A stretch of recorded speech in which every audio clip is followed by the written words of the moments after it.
Hello students, कैसे हैं आप लोग। इस लॉकडाउन के दौर में आप लोग की पढ़ाई थोड़ी ऊपर नीचे हो गई है, लेकिन आप लोग घबराइए नहीं, ये दौर भी निकल जाएगा। मेरा नाम है केशव जखोटिया और मैं आप लोगों को यहाँ केमिस्ट्री पढ़ाऊँगा। पिछले 12 सालों के एक्सपीरियंस को इन चंद मिनटों में मैं आप लोग के सामने कवर करूँगा। लगभग 40 मिनट का ये एक लेक्चर होगा और इस 40 मिनट के अंदर में हम लोग आज बहुत ही इंपॉर्टेंट टॉपिक कंप्लीट करने वाले हैं। अपन 11th क्लास एनसीईआरटी का फर्स्ट चैप्टर है मोल कॉन्सेप्ट, अपन लोग इसके बारे में बात करेंगे यहाँ पर। और इस चैप्टर के अंदर में हम लोग बहुत ही इंटरेस्टिंग चीज़ों को यहाँ पर देखने वाले हैं, क्योंकि ज़बरदस्ती चीज़ों को रटना नहीं है, अपन लोगों को अच्छे से समझते हुए चीज़ों को करते जाना है, ताकि अपन को ये काम बहुत बहुत अच्छे से हो जाए और इस लॉकडाउन में जितना अपना नुकसान हुआ है वो सारे की भरपाई हो जाए। तो चलिए बच्चों, अपन शुरू करते हैं मोल कॉन्सेप्ट। मोल कॉन्सेप्ट है क्या, ये अब अपन लोग जानते हैं यहाँ पर कि मोल कॉन्सेप्ट है क्या। देखिए, इसको समझने के लिए अपन एक एग्जांपल लेते हैं।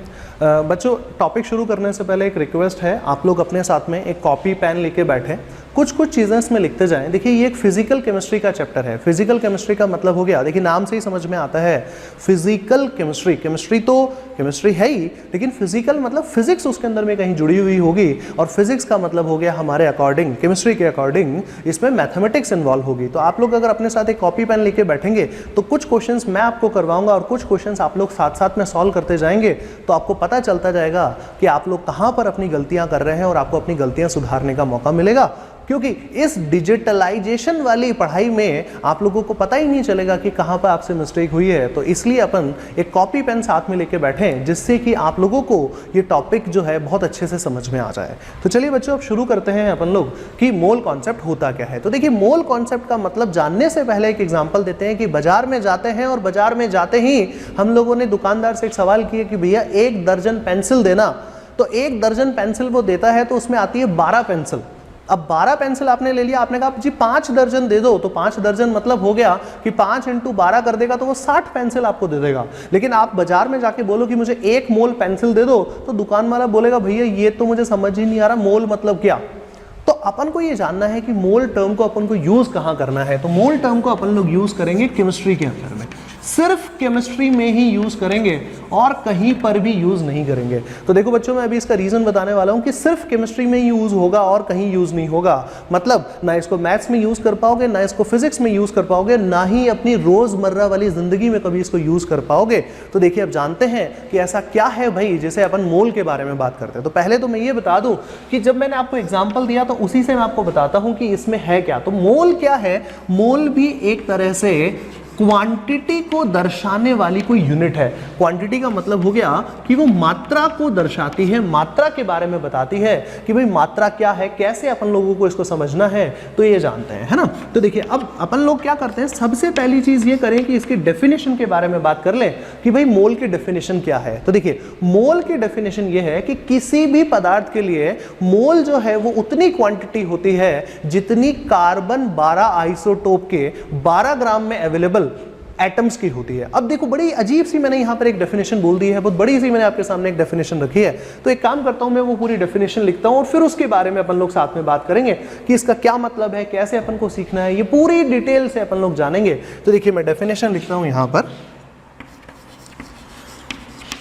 डेफिनेशन इंग्लिश में लिख रहा हूं, और जो हिंदी मीडियम वाले मेरे स्टूडेंट्स हैं वो स्टूडेंट्स इसको मैं हिंदी में अभी आपको पूरे अच्छे से समझा दूंगा, तो मुझे नहीं लगता कि आप लोगों को इसमें कोई दिक्कत आने वाली है। आप लोग अच्छे से देखिए, एक बार समझते जाइए।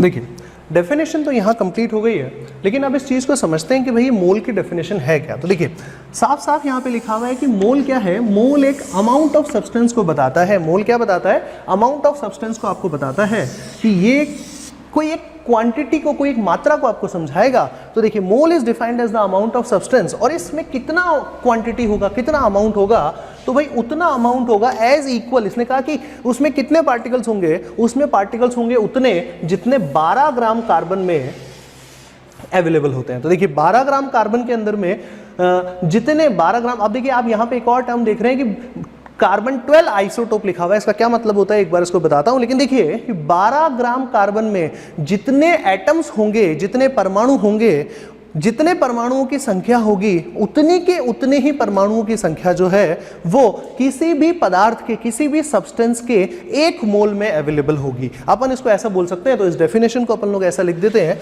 कि ये जो डेफिनेशन है वो किसकी है, वो है 1 मोल के लिए ये डेफिनेशन लिखी जाती है। तो देखिए याद रखिएगा, डेफिनेशन वैसे आपसे कोई पूछने वाला नहीं है, डेफिनेशन के बारे में अपन ज्यादा जाने, लेकिन उससे पहले अपन को सीखना है कि यहाँ पर ये क्या है। तो देखिए अब अपन लोग एक बार बात करते हैं कार्बन 12 आइसोटोप का क्या मतलब है। देखिए बच्चों 10th क्लास में अपन लोगों ने पढ़ा है कि आइसोटोप्स का मतलब होता है समस्थानिक। समस्थानिक या आइसोटोप्स ऐसे एलिमेंट्स होते हैं जिनमें क्या होता है, आप बताइए स्टूडेंट्स, आप सोच के देखिए एक बार, चाहे वीडियो को पॉज कर लीजिए, वीडियो को रोक के देख लीजिए एक बार और सोचिए कि आइसोटोप्स क्या होते हैं। तो आप लोगों ने पढ़ा है कि एटॉमिक नंबर तो सेम होना चाहिए, परमाणु क्रमांक तो सेम होना चाहिए, लेकिन परमाणु का द्रव्यमान, एटॉमिक मास डिफरेंट होना चाहिए। तो आप यहाँ पे देखिए मैंने कौन सा कार्बन लिखा है, कार्बन 12 लिखा है, तो कार्बन का परमाणु क्रमांक, एटॉमिक मास कितना होता है, वो तो होता है 6, लेकिन यहां पे जो 12 लिखा है वो क्या है, इसका एटॉमिक मास है। तो कोई और भी ऐसा होता है क्या, हाँ जी, आप सब जानते हैं कि कार्बन का एक और समस्थानिक होता है, एक और आइसोटोप होता है जिसका क्या नाम है, कार्बन 14 इसका नाम होता है। तो अपन को कार्बन 14 वाला नहीं लेना है। वैसे मैं आप लोगों को बता देता हूं, एम्स में एक बार क्वेश्चन आया था कि कार्बन 14 की प्रकृति होगी, nature of carbon 14 would be. तो इसके लिए मैं आपको बता देता हूं कि इसका जो नेचर होता है वो होता है रेडियो एक्टिव, रेडियोधर्मी ये पदार्थ होता है। तो ये चीज अब अपन को पता होना चाहिए कि भाई रेडियो एक्टिव सब्सटेंस क्या होते हैं, है ना। अभी अपन इसके बारे में और आगे अपन जानेंगे बेटा, लेकिन ये एक छोटा सा क्वेश्चन अपने सामने निकल के आता है यहाँ पर कि भाई कार्बन 14 जो है वो रेडियो एक्टिव होता है। देखिए अपन लोगों को अलग से, देखो आप सोचो कि पहले 11th पढ़ेंगे, फिर 12th पढ़ेंगे और फिर अपन किसी कंपटीशन की तैयारी के लिए जाएंगे, तो नहीं, ऐसा नहीं करना है। समय कम है, काम ज़्यादा है, कंपटीशन बहुत ज़्यादा है बच्चों। तो इसको कैसे समझना है, इसको अपन को साथ साथ में ही करते जाना है। पढ़ाई करेंगे, लेकिन पढ़ाई के साथ साथ अपन लोगों को ऐसे स्टडी को फोकस करना पड़ेगा जहाँ से क्वेश्चन निकले, क्योंकि अपने क्वेश्चन होंगे तभी तो अपना सिलेक्शन होगा ना। ये बात अपन को समझ में आती है बच्चों। तो देखो अब, तो देखो डेफिनेशन की बात यहां तक हो गई। अब मैं एक बात बताता हूं जो आप लोगों ने पहले से सीखी हुई होगी, वो ये है कि भाई 1 मोल ऑफ सब्सटेंस। अब एक चीज को समझना है अपन को यहां पर कि 1 मोल जो सब्सटेंस है वो क्या है। 1 मोल जो सब्सटेंस है वो है 6.022 इंटू 10⁻23 पार्टिकल्स। अपन अब इसके बारे में जानेंगे यहां पर कि ये 6.022 इंटू 10⁻23 कहाँ से आया, ये अपन जानते हैं। लेकिन उससे पहले अपन लोग फालतू की मैथमेटिक्स में ना जाके पहले कॉन्सेप्ट को सीख लें एक बार। देखिए सबसे पहले तो ये समझिए कि ये सब्सटेंस कुछ भी हो सकता है, पहले तो ये जाना है ना। सब्सटेंस का मतलब हो गया, से यहाँ पर मैं चाहूँ तो यहाँ पर मैं सोडियम लिख सकता हूँ, मतलब 1 मोल सोडियम में कितने पार्टिकल्स होंगे, है ना। तो यहाँ पर सब्सटेंस की जगह सोडियम लिखा जा सकता है। यहाँ पर सब्सटेंस की जगह आप लोग देखेंगे मैंने यहाँ पर पहले लिखा था एटम, है ना, परमाणु लिखा था। अब मैंने यहाँ पे क्या लिख दिया, मॉलिक्यूल लिख दिया। मैंने यहाँ पे अब अणु की बात कर ली है, ठीक है। ऐसा ही आप चाहें तो यहाँ पर आप से CaCO3 भी लिख सकते हैं। आप लोग चाहें तो यहाँ पर कोई आयन भी बना सकते हैं। तो पहले तो ये आप जाने यहाँ पर कि सब्सटेंस क्या क्या हो सकते हैं, पदार्थ क्या क्या हो सकते हैं। तो पदार्थ में यहाँ पर एटम आ सकता है, मॉलिक्यूल आ सकता है, कोई आयन्स आ सकते हैं, है ना। तो ये सब उस सब्सटेंस के अंदर में यहाँ पर कवर होने वाले हैं। तो चलिए अब इधर आते हैं कि पार्टिकल्स क्या क्या हो सकते हैं। तो अब जरा एक चीज बताओ मुझे, मैं कुछ एग्जांपल्स के साथ आपके साथ में डील करता हूं। एग्जांपल्स में यहां लिख रहा हूं बच्चों, देखो से 1 मोल सोडियम है। अब आप मुझे बताइए कि इस 1 मोल सोडियम में कितने पार्टिकल्स होंगे। तो आंसर तो अभी भी वही है, 6.022 इंटू 10⁻23। कुछ बच्चों को हो सकता है कंफ्यूजन हो कि भाई सर हमें तो यहाँ पे 6.023 पढ़ा है, बेटा डेसिमल के 3rd डिजिट पे बहुत ज़्यादा डिफरेंस नहीं होता है। तो आप लोग चाहें तो ये डेटा याद रख लें, और अगर आप लोगों को लगता है कि 6.023 इंटू 10⁻23 हमने याद कर रखा है तो आप वो डेटा भी ले लें। बहुत ज़्यादा आंसर्स में फ़र्क आने वाला नहीं है। आप दोनों में से कोई भी डेटा यूज़ कर लें, बट एक्चुअल जो अभी इन दिनों में अपने साथ जो नया जो रिसेंट डेटा है, जो एक्सेप्टेड डेटा है पूरे वर्ल्ड में अपन जो यूज करते हैं वो है 6.022 इंटू 10⁻23। ठीक है, अब देखिए मैं आगे क्या लिखूं, यहां पर अपन तो इसकी बात कर रहे हैं ना।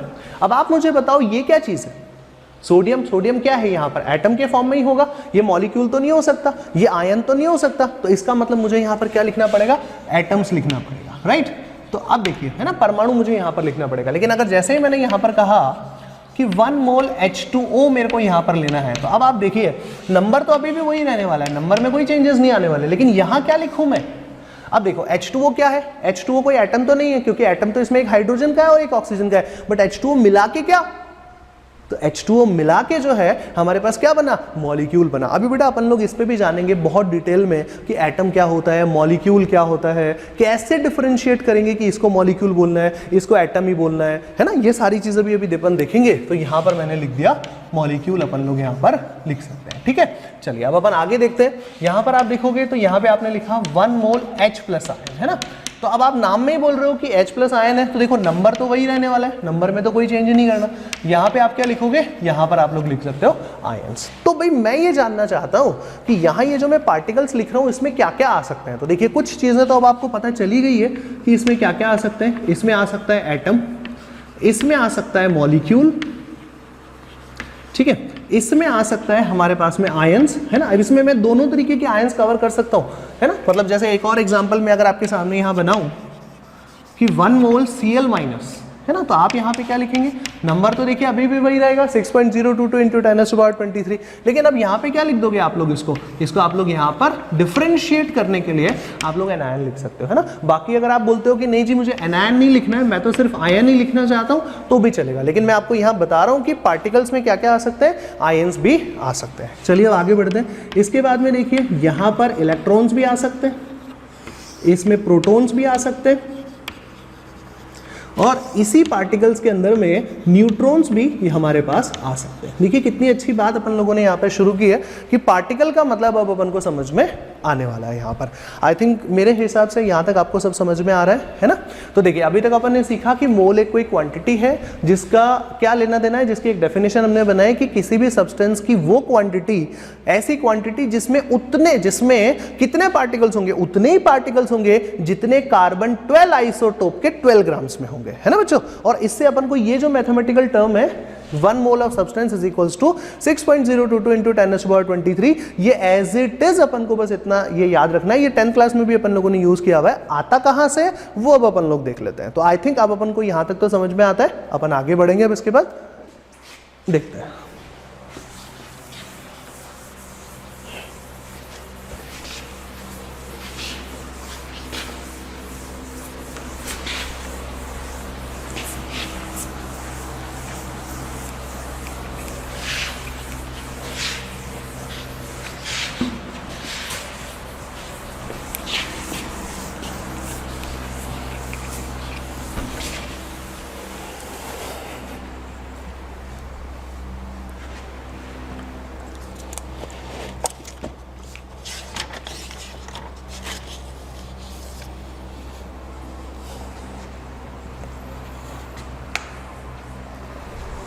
ठीक है बच्चों, अब शुरू करते हैं अपन लोग, है ना।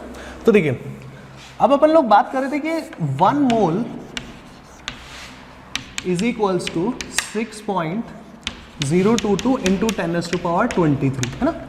अब ये कहां से आता है ये नंबर, इसकी बात करते हैं अपन लोग, तो है ना। तो देखिए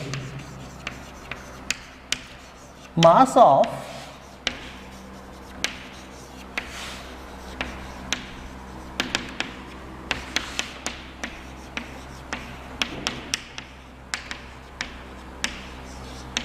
देखिए ये एक डेटा है जो अपन को याद रखना पड़ेगा कि कार्बन 12 के एक एटम का, एक परमाणु का जो द्रव्यमान होता है, जो मास होता है, वो कितना होता है 1.996 इंटू 10⁻23 kg।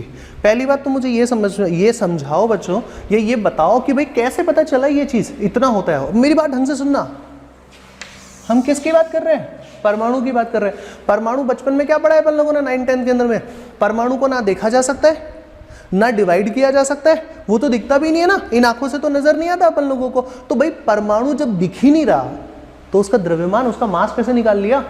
तो देखो बताता हूँ बच्चों, जो ये डेफिनेशन अपन को पढ़ाई जाती है, ये डेफिनेशन हमारे बाप दादा के ज़माने की है। हंसने की बात नहीं है बच्चों, ये बाप दादा के ज़माने की डेफिनेशंस हैं। लेकिन अभी धीरे धीरे जो साइंस डेवलपमेंट कर रही है, जो साइंस अपनी आगे बढ़ रही है, तो उसमें एक मशीन उन्होंने बनाई है जिसको अपन लोग बोलते हैं स्पेक्ट्रोमीटर। स्पेक्ट्रोमीटर एक ऐसी मशीन है जिससे क्या करते हैं, परमाणुओं की डिटेल पता की जा सकती है, एटम्स का मास पता किया जा सकता है। तो ये जो डेटा आया वो कहां से आया अपने पास में, फ्रॉम स्पेक्ट्रोमीटर। मतलब इस मशीन ने हमारे को ये मेजर करके दिया कि भाई इसका कितना होना चाहिए, अपन को इतना इसका द्रव्यमान होना चाहिए। किसका, कार्बन 12 आइसोटोप के एक एटम का इतना द्रव्यमान होना चाहिए।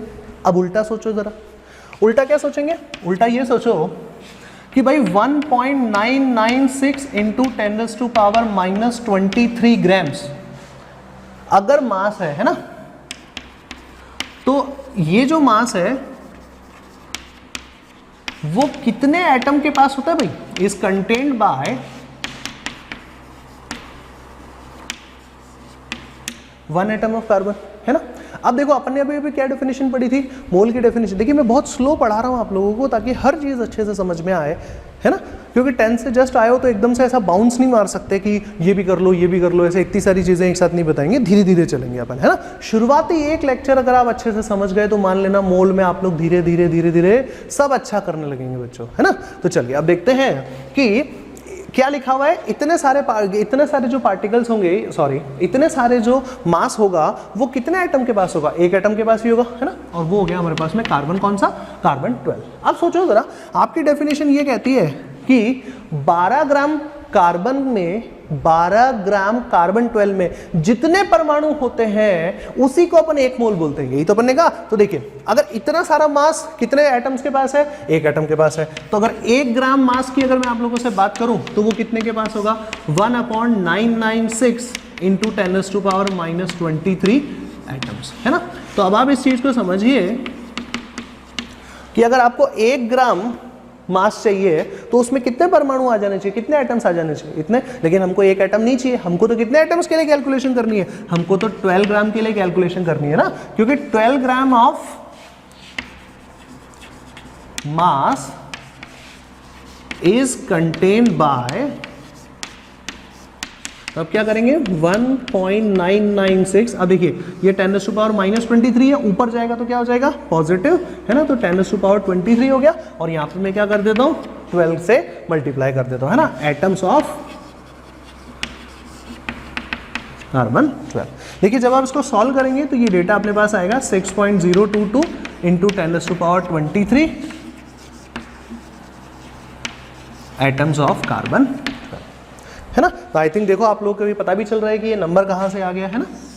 तो चलिए ये एक डाउट तो अपना खत्म हुआ जहाँ से अपन लोगों को। तो अब देखिए अब मैं पूरी चीज़ लिख रहा हूँ यहाँ पर कि 1 मोल सब्सटेंस, वापस से वही चीज़ यहाँ पे क्या लिख दूंगा, पार्टिकल्स लिख दूंगा। अब देखिए अब अपन लोग इसको थोड़ा सा और डीप में जाते हैं। ये तो हो गई क्लास 10th की बात, जहाँ तक बस ये देखो 10th में तो इतना ही तो पढ़ा था। तो अब इस 10th क्लास से 11th क्लास की तरफ जंप करना है तो थोड़ा और डिटेल में जाना पड़ेगा अपन लोगों को।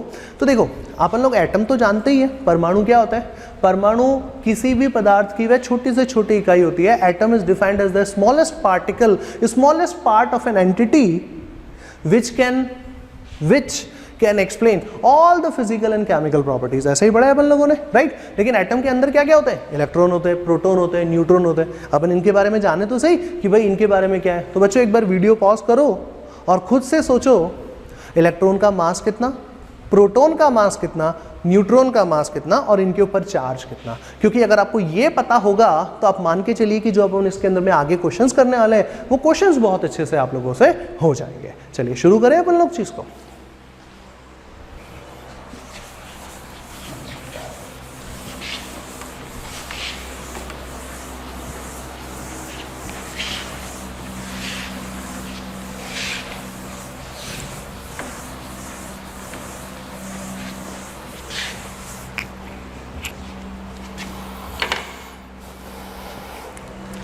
ठीक है बच्चों, शुरू करते हैं वापस से, है ना। तो देखिए यहां पर अपन लोग लिख रहे हैं,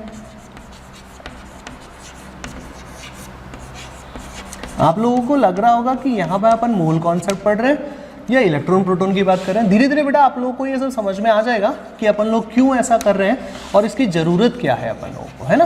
तो देखिए 3 तरीके के हमारे पास यहाँ पर फंडामेंटल पार्टिकल्स होते हैं, जिसे अपन लोग बोलते हैं इलेक्ट्रॉन, नेक्स्ट होता है हमारे सामने प्रोटॉन, और नेक्स्ट हमारे पास यहाँ पे होता है न्यूट्रॉन। तो बताइए बच्चों, इलेक्ट्रॉन का मास कितना होता है, बताओ बेटा कितना होता है। देखो इलेक्ट्रॉन का मास होता है 9.1 इंटू 10⁻⁻31 किलोग्राम, राइट। ठीक है, अब प्रोटॉन का मास बताइए। तो प्रोटॉन का जो होता है वो होता है 1.67 इंटू 10⁻24 ग्राम, और न्यूट्रॉन का भी जो मास है वो इतना ही होता है, नियरली इतना ही होता है ना, -24 ग्राम्स। ठीक, आगे बढ़ते हैं। इलेक्ट्रॉन के ऊपर चार्ज कितना होता है ना। तो अब देखो -1 ये जो अपन चार्ज लिखते हैं ये नहीं, कूलाम्स में चार्ज बताना है ना। तो कूलाम्स में यहाँ पर चार्ज होता है -1.6 इंटू 10⁻⁻19 कूलाम। अब देखो एक चीज समझो जरा, यहाँ पर ये जो माइनस है वो क्या बताता है कि इलेक्ट्रॉन का नेचर कैसा होगा, नेगेटिवली चार्ज होगा।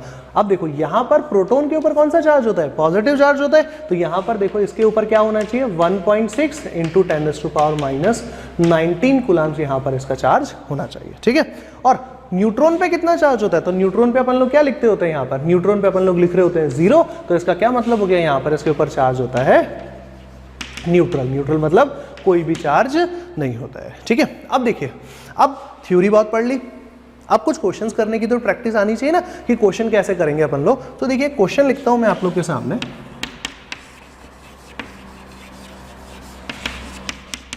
Calculate the charge carried by 1 mole of electrons. अब देखिए अभी तक मैंने आपको कोई फॉर्मूला नहीं पढ़ाया है, मैंने सिर्फ आपको मोल की डेफिनेशन बताई है, बट फिर भी आप ये क्वेश्चंस कर पाएंगे। देखिए जबरदस्ती रटेंगे नहीं। अगर आप अच्छे से केमिस्ट्री पढ़ना चाहते हैं तो मेरा हर एक वर्ड ढंग से सुनिएगा और आप लोगों को यहाँ पर बहुत मजा आने लगेगा केमिस्ट्री पढ़ने के अंदर में। तो देखिए कैसे करते हैं। अब देखो अपन को तो चार्ज के बारे में बात करना है ना। तो अगर देखो एक इलेक्ट्रॉन होता तो उसके ऊपर चार्ज कितना, -1.6 इंटू 10⁻⁻19। घबराने की जरूरत नहीं है, माइनस तो केवल यही बताता है ना कि इलेक्ट्रॉन नेगेटिवली चार्ज है। चार्ज की वैल्यू 2 चीजें होती है। देखो अपन ने पढ़ा है कि कोई भी एक टर्म है, जैसे वेक्टर आप लोग जानते हो, तो वेक्टर में 2 चीजें होती है, एक होता है डायरेक्शन और एक होता है उसका मैग्नीट्यूड। वैसे ही इलेक्ट्रॉन प्रोटॉन के लिए बात करोगे तो इनमें भी एक होता है साइन, जिसे पॉजिटिव नेगेटिव से रिप्रेजेंट करते हैं, और दूसरा होता है उसका मैग्नीट्यूड। तो अपन को किससे फोकस है, मैग्नीट्यूड से फोकस है ना बेटा। तो अब देखो इसको कैसे कैलकुलेट करेंगे, इसका सोल्यूशन देखो बहुत आसान है। देखो charge carried by 1 mole electrons is equal to, अब देखो फॉर्मूला क्या लगा रहा हूं मैं, फॉर्मूला देखिएगा ढंग से, number of electrons present in 1 mole into, भाई 1 मोल में कितने इलेक्ट्रॉन प्रेजेंट है वो बता दो, into charge present on 1 electron, charge present on 1 electron. ठीक है, अब देखेंगे एक बार यहाँ पर कि भाई अब आप सब जानते हो 1 मोल में कितने पार्टिकल्स होते हैं। तो अभी अभी अपन ने यहाँ पर एक डेफिनेशन, एक फॉर्मूला लिखा था ऊपर, 1 मोल में कितने पार्टिकल्स होते हैं, 6.022 इंटू 10⁻23। और पार्टिकल्स की जगह हम क्या लिख सकते हैं, इलेक्ट्रॉन्स, प्रोटॉन, न्यूट्रॉन्स। तो अपने क्वेश्चन की रिक्वायरमेंट के अकॉर्डिंग अपने पास क्या दे रखे हैं, यहाँ पर अपन को इलेक्ट्रॉन्स की बात करनी है। तो देखो कितने हुए, 6.022 इंटू 10⁻23 इंटू, और एक इलेक्ट्रॉन पे कितना चार्ज है, 1.6 इंटू 10⁻⁻19 कूलम। कंफ्यूज होने की जरूरत नहीं है बच्चों कि अपन लोग यहाँ पर माइनस नहीं लगा रहे हैं, है ना, कंफ्यूज नहीं होइए। माइनस साइन केवल इलेक्ट्रॉन्स के नेचर को बताता है ना। अब देखो आप इसको सॉल्व करो, सॉल्व करने पे क्या आंसर आएगा, है ना, खुद से सॉल्व करोगे। तो जब आप उसको खुद से सॉल्व करोगे तो इससे आंसर आएगा हमारे पास 96500 कूलम्स। एक चीज समझिएगा, मैंने लिखा है नियरली इक्वल टू, मतलब 96438 इसका आंसर आता है एक्चुअल में तो, लेकिन अपन लोग जो अपनी कैलकुलेशन है यहाँ पर किस तरह से क्वेश्चन पूछे जा सकते हैं, तो उसमें ज्यादातर टाइम अपन को इस डेटा से क्वेश्चन आते हैं 96500। और इस 96500 को क्या बोलते हैं, इसको अपन लोग बोलते हैं 1 फैराडे। कुछ याद आ रहा है आप लोगों को, बचपन में 9-10 में पढ़ा है अपन लोगों ने माइकल फैराडे के बारे में, कुछ रूल्स पढ़े हैं माइकल फैराडे के। तो वही माइकल फैराडे है जिसने अपन को इलेक्ट्रिसिटी के रूल्स दिए थे। तो देखो यहाँ पर कूलाम्स, कूलाम्स मतलब आवेश, आवेश, चार्ज, चार्ज तो इलेक्ट्रिसिटी से रिलेटेड होता है ना, तो देखो यहाँ पे अपन ने इसको क्या कर दिया, इसको बोलते हैं 1 फैराडे, है ना। देखिए मेरे हिसाब से ये क्वेश्चन आप लोगों को समझ में आया होगा, लेकिन मैं आपको एक शॉर्ट ट्रिक बताता हूँ, ये एक शॉर्ट ट्रिक से आप लोग सीख लो, क्योंकि मैं आपको जब अगले क्वेश्चन कराने वाला हूँ वो इस शॉर्ट ट्रिक पे बेस करवाऊंगा मैं। तो देखिए अगर 1 मोल इलेक्ट्रॉन होंगे तो उन पे चार्ज कितना होगा, 1 फैराडे, ठीक। अब देखो इसको ऐसा बोलता हूं मैं आसान भाषा में समझाने के लिए कि मैंने कहा जी मेरे पास में 1 मोल Na+ है, ठीक है। अब आप देखो इस Na+ के ऊपर में सोडियम के ऊपर में कितना चार्ज है, एक ही प्लस चार्ज है। ढंग से सोचो एक बार, रटो मत जबरदस्ती। सोडियम के ऊपर कितना चार्ज है, एक प्लस चार्ज है, एक प्लस चार्ज है, और उसके कितने एलिमेंट्स के लिए चाहिए, 1 मोल के लिए चाहिए। तो यहां पर जो चार्ज दिखाओगे वो कितना आएगा, 1 फैराडे तो आएगा, नहीं आ रहा है, ठीक है। अपन लोग इसके और एग्जांपल्स अपन लोग अच्छे से करते हैं और फिर अपन लोग इसको समझने की कोशिश करते हैं। देखिए बिना फॉर्मूला सीखे आप लोगों की ये क्वेश्चंस जो हैं वो क्लियर हो जाएंगे। अब जो मैं आपको भी क्वेश्चंस करवाने वाला हूं वो नीट एम्स के पॉइंट ऑफ व्यू से बहुत इंपॉर्टेंट है, बहुत बार पूछे जाते हैं, लेकिन इंटरेस्टिंग बात यही है कि कोई फॉर्मूला नहीं चाहिए, अब तो आप डायरेक्टली इसको सॉल्व कर सकते हैं। तो देखिए अगले क्वेश्चंस कैसे अपन लोग सॉल्व करते हैं।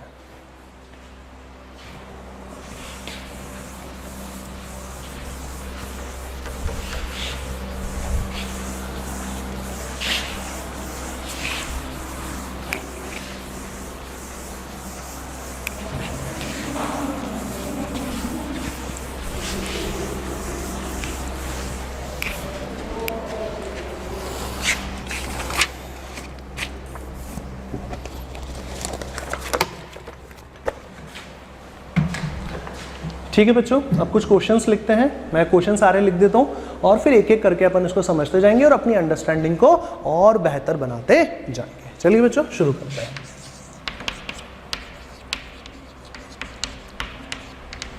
कहने को तो ये प्रैक्टिस एक्सरसाइज है, अब तक जो आप लोग हाथ में कॉपी पेन लेके बैठे थे उसको यूज करने का टाइम आ गया है ना। लेकिन मैं आप लोगों को अभी कुछ क्वेश्चन साथ में भी करवाऊंगा यहाँ पर, आपको ही सारे नहीं करने, अभी मैं भी आपको यहां पर कंप्लीट करवाऊंगा।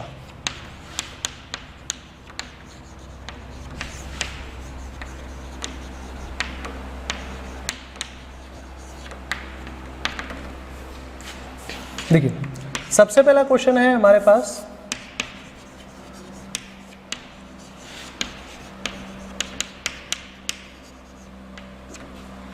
One mole of Na+ ion, है ना। दूसरा क्वेश्चन आया हमारे पास में 0.2 मोल्स ऑफ Mg+2 आयन। तीसरा क्वेश्चन है मेरे पास में 1.5 मोल्स ऑफ Al+3 आयन।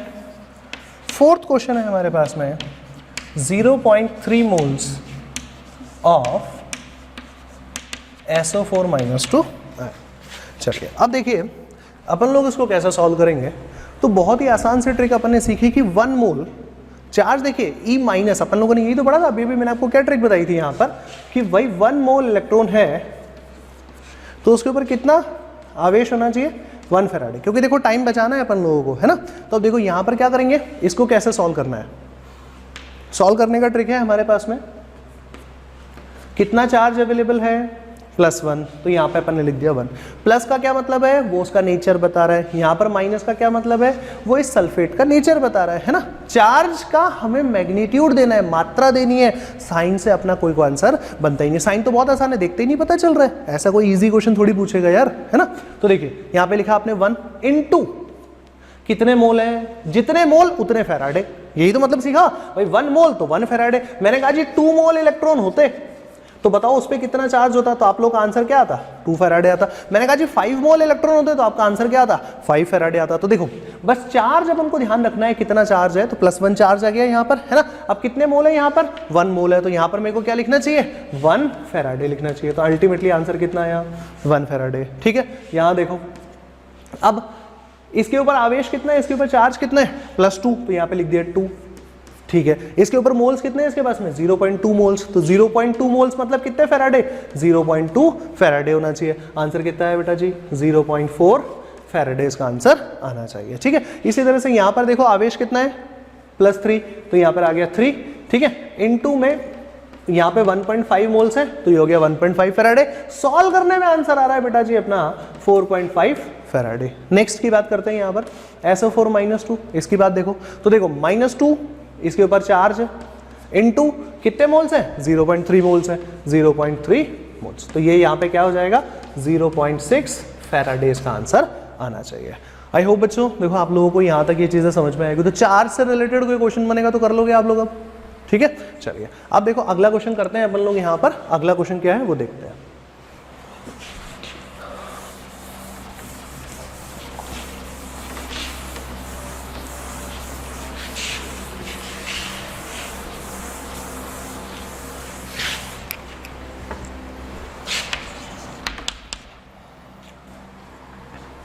चलो बच्चों अब शुरू करते हैं। अगला क्या होना चाहिए। अगला क्वेश्चन देखो कुछ इसी से मिलता जुलता है, लेकिन अब यहां पे हम चार्ज की बात नहीं कर रहे, अब हम लोग बात कर रहे हैं मास की, द्रव्यमान की बात कर रहे हैं। तो देखो 1 मोल इलेक्ट्रॉन का मास बता दो। अब मोल के बारे में तो जानते हो, मैंने भी आपको एक मास पढ़ाया था। देखो मैं आपको वही क्वेश्चंस करवाऊंगा, वही टॉपिक्स डिस्कस करूंगा जहां से क्वेश्चन निकलेंगे। 1 मिनट भी अपन फालतू की बात नहीं करेंगे, सिर्फ क्वेश्चन से ही रिलेटेड अपन लोग यहाँ पर डिस्कशन करेंगे, है ना। तो देखिए आता ही है अपन को, तो देखो कैसे करना है इसका सोल्यूशन देख लो एक बार। Mass of 1 mole electron is equals to, अपन क्या बोलेंगे, number of electrons present in 1 mole into, अब कितने इलेक्ट्रॉन प्रेजेंट होंगे वो बता दो 1 मोल के अंदर में, और किससे मल्टीप्लाई करना है, मास ऑफ 1 इलेक्ट्रॉन से मल्टीप्लाई करना है। तो देखो जरा इधर देखो, यहां पे क्या लिखोगे 6.022 इंटू 10⁻23, ये तो पता ही है आप लोगों को। आगे बढ़ते हैं। अब इलेक्ट्रॉन पे मास कितना होता है 9.1 इंटू 10⁻31, ठीक है। ये हो गया अपना किलोग्राम, किलोग्राम में आता है। और आपको तो मास चाहिए, ये तो नंबर ही होता है, ये मास का जो यूनिट होगा वही इस पूरे का यूनिट होगा क्या यहाँ पर। जब आप इसको सॉल्व करेंगे तो अपने पास क्या आंसर आना चाहिए, अपने पास आंसर आना चाहिए नियरली 54.8 इंटू 10⁻⁻8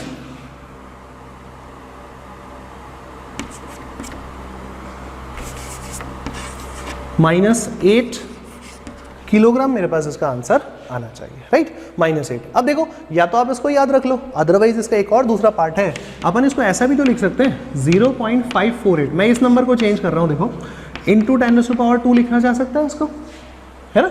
आगे इसको एज इट इज रहने दो 10⁻⁻8 किलोग्राम, है ना। इसको सॉल्व करेंगे तो क्या आ जाएगा,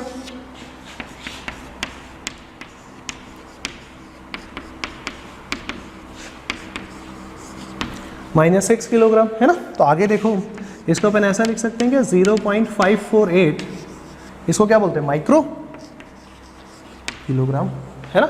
अब देखिए ये जो क्वेश्चन है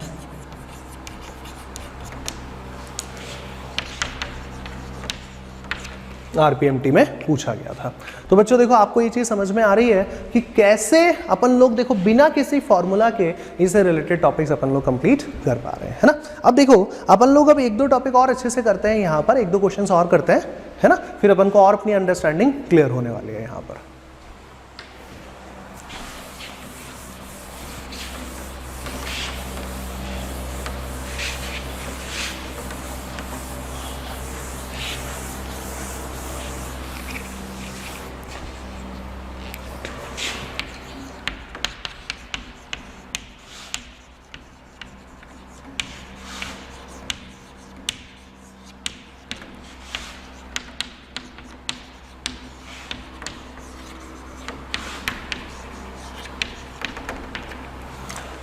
ठीक है बच्चों, अब शुरू करते हैं अगला क्वेश्चन। क्वेश्चन बोर्ड पे लिखा हुआ है, देखिए how many moles of electron will way 1 kilogram, मतलब कितने मोल इलेक्ट्रॉन लेने पड़ेंगे जिनका अगर अपन मास निकालें तो वो कितना हो जाना चाहिए, 1 किलोग्राम के बराबर हो जाना चाहिए। देखिए अभी अपन ने एक क्वेश्चन किया है ना। अब देखो अपन ने जो क्वेश्चन किया था उसमें डायरेक्ट ऑप्शंस पूछे गए थे, 0.548, कोई ऑप्शन था 0.555, नेक्स्ट ऑप्शन था 0.666।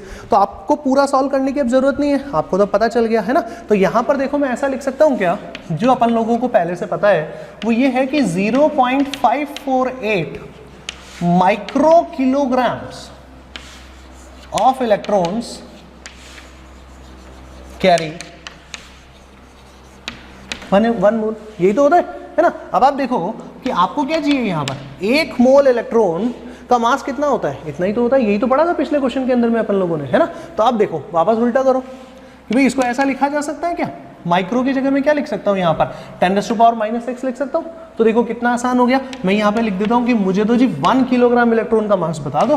तो 1 किलोग्राम ऑफ इलेक्ट्रॉन्स का 1 किलोग्राम ऑफ इलेक्ट्रॉन्स में कितने मोल्स होंगे, तो ये देखो, तो 1 डिवाइडेड बाय 0.548 इंटू 10⁻⁻6 और ये क्या हो जाएंगे यहाँ पर मोल्स ऑफ इलेक्ट्रॉन्स। बस यही इसका आंसर आने वाला है। अपन लोगों को तो पूछा है, इसको अपन सॉल्व कर लेंगे, मैं इसको सॉल्व नहीं कर रहा हूँ फाइनली, है ना। अपन लोग इसको सॉल्व कर लेंगे तो आंसर आ जाएगा अपने पास में। आई थिंक समझ में आ रहा है बच्चों। तो देखो 1 किलोग्राम ऑफ इलेक्ट्रॉन्स में कितने मोल होंगे ये अपन को क्लियर हो गया, और यही तो पूछा था। ये स्कूल पॉइंट ऑफ व्यू से काफ़ी पूछे जाते हैं इस तरीके के क्वेश्चंस, तो अपन को इसको करना आ रहा है। एक क्वेश्चन और करते हैं, सेम बिल्कुल इससे ही मिलता जुलता क्वेश्चन है। तो देखिए कैसे करेंगे, तो देखिए how many moles of proton, अब क्वेश्चन बदल गया है, अब इलेक्ट्रॉन की जगह प्रोटोन आ गया है, विल वे 200 ग्राम्स। मतलब भैया कितने मोल प्रोटोन लेके आए जिससे कि उसका टोटल मास हमारे को कितना मिल जाए, 200 ग्राम्स हमारे को यहाँ पर मिल जाए। तो देखिए इसका टोटल मास अपन लोग कैसे कैलकुलेट करते हैं या कैसे करते हैं। अब आप एक चीज ढंग से समझिए, ये वाला जो डेटा था ये प्रीवियस क्वेश्चन से मिल गया था हमको, राइट ना। लेकिन अब अपने पास तो यहाँ का तो कोई प्रीवियस क्वेश्चन ही नहीं है, तो इसको सॉल्व कैसे करें। मतलब मैंने ये जो क्वेश्चन है और एक इससे पिछला वाला जो क्वेश्चन है इन दोनों को मिक्स कर दिया, यही तो मतलब हुआ इसका, है ना। तो अब आप इसको एक बार वीडियो पॉज करिए स्टूडेंट्स अभी, और उसके बाद 2 मिनट तक खुद से सॉल्व करके देखिए। मैं अभी आपको यहाँ पे कोई ऐसा टाइम फ्रेम नहीं दे सकता, 1 मिनट 2 मिनट, आप अपने हिसाब से थोड़ा समय लीजिए और इसको फिर खुद से करके देखिए, है ना, कि कितना आंसर आता है, कितने अपने पास में यहाँ पर मोल्स आने वाले हैं। ये चीज़ अपन को देखना है। और फिर मैं प्रोटोन के बारे में आप लोगों को एक बेसिक ट्रिक भी सिखा दूंगा कि कभी भी क्वेश्चन आए तो प्रोटोन पे ये टिक करके आ जाना। क्योंकि देखो बेटा, एक कंपटीशन एग्जाम की तैयारी और स्कूल की तैयारी दोनों हम इसी लेक्चर में साथ साथ कंप्लीट करते जा रहे हैं। अगर आप साथ साथ करते जाएंगे तो अभी इन्हीं लेक्चर्स के बाद आपको असाइनमेंट्स मिलेंगे, आपके टेस्ट होंगे, तो उन्हीं में आप देखेंगे कि यहाँ पर आपने जो पढ़ा है, जो क्वेश्चंस आप लोगों को असाइनमेंट्स के फॉर्म में मिल रहे हैं, वो भी आप लोगों को बहुत अच्छे से करने हैं मेहनत से। और जब एग्जाम दोगे तो आपको खुद ही पता चलेगा कि देखिए आपने कितनी सारी चीज़ें आप लोगों ने सीखी है ना। तो चलिए अब इसको कैसे करेंगे। तो अब देखो, पहले तो अपन को ये पता चल जाए कि भाई ये 1 मोल का मास कितना होता है, यही तो अपन को पता करना ना। 1 मोल का पता चल जाएगा तो ये पता कर लेंगे कि 200 ग्राम में कितने मोल होते हैं, यही तो होगा ना। तो देखो वही मास ऑफ 1 मोल प्रोटोन, तो इसमें क्या होना चाहिए भाई, 1 मोल में कितने प्रोटॉन्स होते हैं, तो 1 मोल में कितने प्रोटॉन होते हैं 6.022 इंटू 10⁻23, ठीक है। और एक पार्टिकल का मास कितना होता है भाई 1.67 इंटू 10⁻24 ग्राम्स होता है, यही होता है, बताओ जरा, यही होता है ना। अब अपन इसको सॉल्व करते हैं और फिर इसके बाद में अपन लोग आगे बढ़ते हैं।